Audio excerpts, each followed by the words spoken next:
coordenado pelo Instituto Butantan, tem demonstrado níveis de segurança classificados como excelentes na entrevista de hoje. 6.000 dos 9.000 voluntários ainda não receberam a segunda dose da vacina testada pelo Butantan, mas acompanhamento de saúde feito de rotina mostrou que menos de 20% deles tiveram dor de cabeça e quase não foram observados efeitos colaterais leves, como edema ou inchaço no local da aplicação. Só que segurança é apenas um dos obstáculos a serem vencidos. O governo paulista, que antes falava em 15 de dezembro como início da vacinação em profissionais de saúde, agora não estabelece mais prazo. As perspectivas, como eu disse, são relativamente otimistas, mas nós não podemos dar para você uma data precisa de quando isso vai acontecer. Esperamos que até o final desse ano essa vacina tenha o seu dossiê entregue na nossa Anvisa e que a Anvisa possa proceder muito rapidamente à análise e o registro da vacina.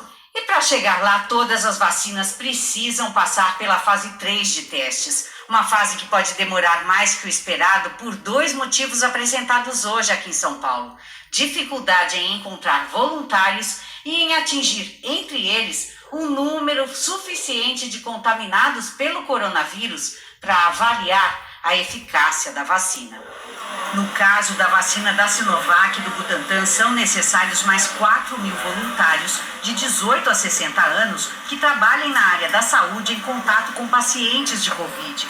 Além disso, avaliações só são feitas quando 61 e depois 151 voluntários forem contaminados pelo coronavírus. Como o estudo é controlado por um organismo internacional, quer dizer, não tem nenhum brasileiro participando desse comitê, é esse comitê que avalia os dados que são remetidos diariamente para lá, e é esse comitê que abrirá o estudo quando atingirmos 61 casos. O mesmo processo acontece com todas as candidatas a vacinas. 4 delas, incluindo a da Sinovac, estão em teste no Brasil e precisam de voluntários, a da Oxford, a da Pfizer e a da Johnson. No mundo todo, são 135 imunizantes em testes, segundo a Organização Mundial da Saúde. 10 estão na última etapa, que é a chamada fase 3. São 4 chinesas, 4 americanas, 2 delas em parceria com laboratórios da Europa, uma desenvolvida pela Universidade de Oxford, na Inglaterra, em parceria com a AstraZeneca, e uma é a vacina russa. Hoje, o presidente do fundo de investimento que patrocina a vacina Sputnik anunciou o acordo com a empresa União Química Farmacêutica Nacional para transferência de tecnologia. Uma vez estando com essa documentação já da fase 3 aprovada na Rússia, a Vigilância Sanitária do Brasil vai poder avaliar o processo, avaliar a documentação para aprovar aqui no Brasil a Sputnik. As primeiras vacinas que provavelmente serão aprovadas são aquelas de tecnologia já conhecida. No entanto, é possível que alguma vacina nova de mais difícil testagem, elas sejam superiores no futuro, e aí, num segundo momento, nós saberemos se existem vacinas melhores ou não. Na sexta-feira, o governador de São Paulo, João Dória, disse que quando a vacina for aprovada pela Anvisa, toda a população do estado será obrigada a se vacinar. Os 45 milhões de brasileiros de São Paulo serão vacinados. E em São Paulo, a vacinação será obrigatória. E adotaremos as medidas legais se houver alguma contrariedade nesse sentido. Não é possível imaginar, eu aprendi isso com os médicos, nós temos 3 aqui ao nosso lado, numa pandemia, vacinar alguns e não vacinar outros. Enquanto tivermos pessoas não vacinadas em larga escala, continuaremos tendo a presença do vírus, a contaminação e morte. Hoje, novamente perguntado sobre o assunto, o governador não falou em obrigatoriedade. O Brasil precisa mais do que nunca de paz, amor e vacina para salvar os brasileiros. Então, como eu sou a favor da paz, do amor e da vida, eu entendo que a vacina deve ser aplicada a todos os brasileiros. E mais uma vacina começou a ser testada hoje em voluntários do Mato Grosso do Sul. Só que ela já é uma velha conhecida. É a BCG contra a tuberculose. Os pesquisadores querem confirmar se ela ajuda a prevenir a Covid ou o agravamento da doença.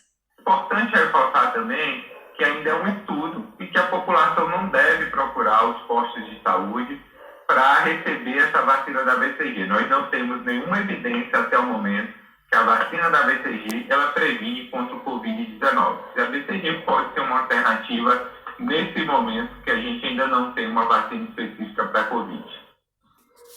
Em Brasília, o presidente Jair Bolsonaro voltou a despertar a preocupação de infectologistas ao dizer que a vacinação não vai ser obrigatória. O presidente Jair Bolsonaro falou sobre a vacina contra a Covid 2 vezes e reiterou que ela não será obrigatória na saída do Palácio da Alvorada e numa cerimônia no Palácio do Planalto. Ele invocou uma lei de 1975. Sem citar o governador João Dória, declarou que quem disser que ela deve ser obrigatória não está pensando na saúde. A vacina contra o Covid, como cabe ao Ministério da Saúde definir essa questão, e já foi definida, ela não será obrigatória. Então quem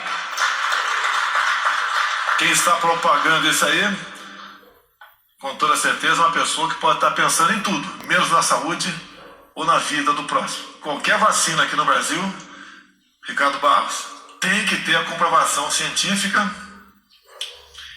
e, mais ainda, ela tem que ser aprovada pela Anvisa. Isso não é toque de caixa, nem de uma hora para outra. O governo federal, repito e termino, não obrigará ninguém a tomar essa vacina. Em fevereiro, o próprio presidente sancionou uma lei que diz que autoridades podem determinar para enfrentamento da Covid-19 a realização compulsória de vacinação e outras medidas profiláticas e que o descumprimento delas acarretará responsabilização nos termos previstos em lei. Tanto a lei de 45 anos, citada por Bolsonaro hoje, quanto a de agora, da pandemia, prevêem vacinação compulsória e que cabe ao Ministério da Saúde a atribuição de tornar a vacina obrigatória. Mas no que depender do governo Bolsonaro, isso não será feito, o que vai na contramão do que dizem os cientistas. Eles alertam que para a imunização ser eficiente, ela tem que abranger o maior número possível de pessoas. É uma posição, na minha forma de ver, equivocada, indo de contramão ao que diz a ciência mundial.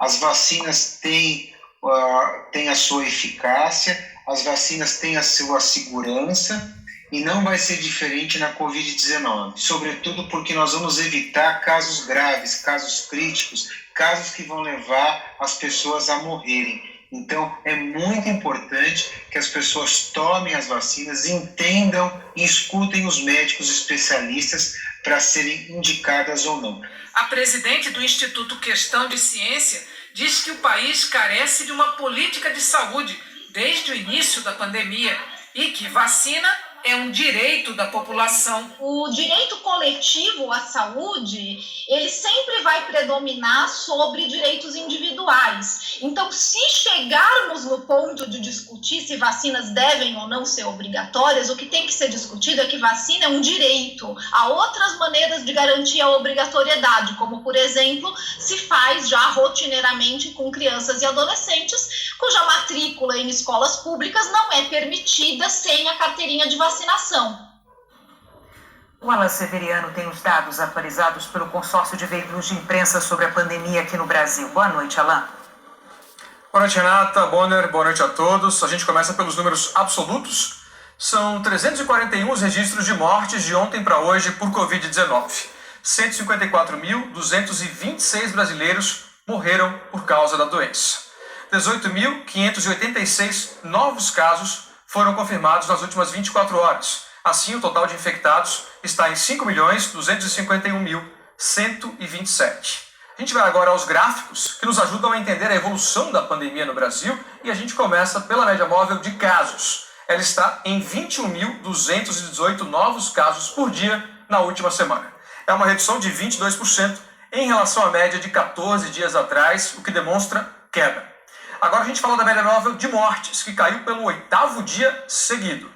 São, em média, 502 mortes por dia nos últimos 7 dias, uma queda de 23% em comparação com a média de 2 semanas atrás.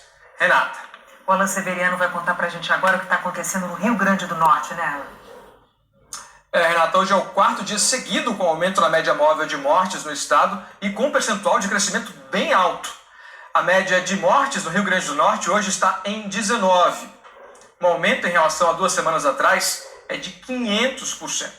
O governo do estado diz que essa alta ainda é resultado de 107 mortes de outros meses que foram registradas na última sexta-feira. A gente falou disso aqui no JM. A curva no gráfico mostra que o pico no estado foi no começo de julho. A média móvel começou a cair, teve um repique no começo de agosto, voltou a cair e a registrar apenas 2 mortes por dia. E agora teve essa nova alta. No total, 2.552 pessoas morreram no Rio Grande do Norte de Covid-19. A gente vê agora a situação em todos os estados. 3 estão com alta na média de mortes. Além do Rio Grande do Norte, a Paraíba, 2 que já estavam nesse grupo e que tiveram os maiores aumentos. E também o Piauí, que foi ontem para estabilidade depois de 5 dias em alta e hoje está em alta novamente. Nesta segunda-feira, 7 estados estão em estabilidade. São eles Rondônia, Maranhão, Alagoas, Sergipe, Espírito Santo, Rio de Janeiro e Rio Grande do Sul. Rondônia e Rio Grande do Sul vinham de queda. E com queda na média móvel de mortes, em azul, estão o Distrito Federal, que vinha de estabilidade, e 16 estados. Acre, Amazonas, Roraima, que não divulgou dados hoje, mas estava com redução, Amapá, Pará, Tocantins, Ceará, Pernambuco, Bahia, Goiás, Mato Grosso do Sul, Minas Gerais, São Paulo, Paraná e Santa Catarina. As maiores quedas foram registradas no Acre e no Amapá. Em g1.com.br/coronavírus você encontra mais informações, mais detalhes sobre o seu estado. Renata Bonner. Obrigada, Alan. O governo italiano